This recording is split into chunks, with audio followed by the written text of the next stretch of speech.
Саид мырза. Саламатсыз. Сізден интервью алсам болады ма екен? Сіз Ройға не үшін келдіңіз, қалай келдіңіз? Кішігірім айтып кетсеңіз. Енді менің ой туралы 2019 жылы октябрь айында естігем, естіген бетте осы ойға келіп кірдім. Не үшін кірдім? Бұл жерде ең бастапқысы баспана екен. Баспана пайызсыз, ешқандай бөліп төлеу арқылы соны ұсынады.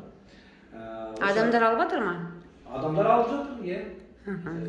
Мен өз басымда мысалы үшін осы жерден 1,5 жыл бұрын автокөлік алдым. Сол автокөлікті пайызсыз төлеп жатырмын.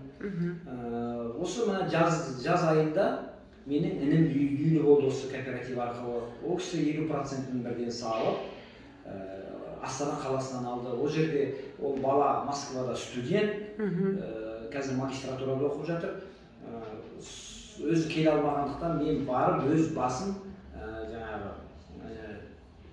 не арқылы генеральный доверенностьпен барып ол балаға үйді өзім барып алып бердім.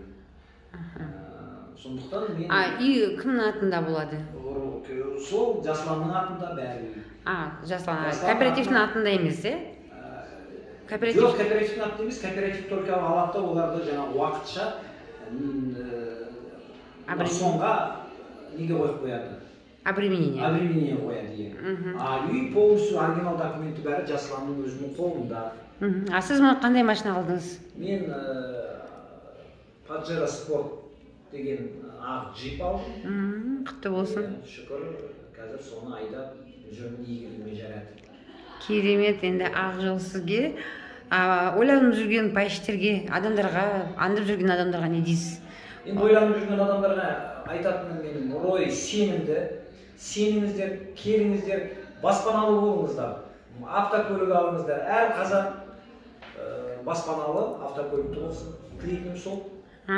Рахмет үлкен. Сізге Саид мырза, уақытыңызды бөлгеніңізге сәттілік тілейміз. Сау болыңыз.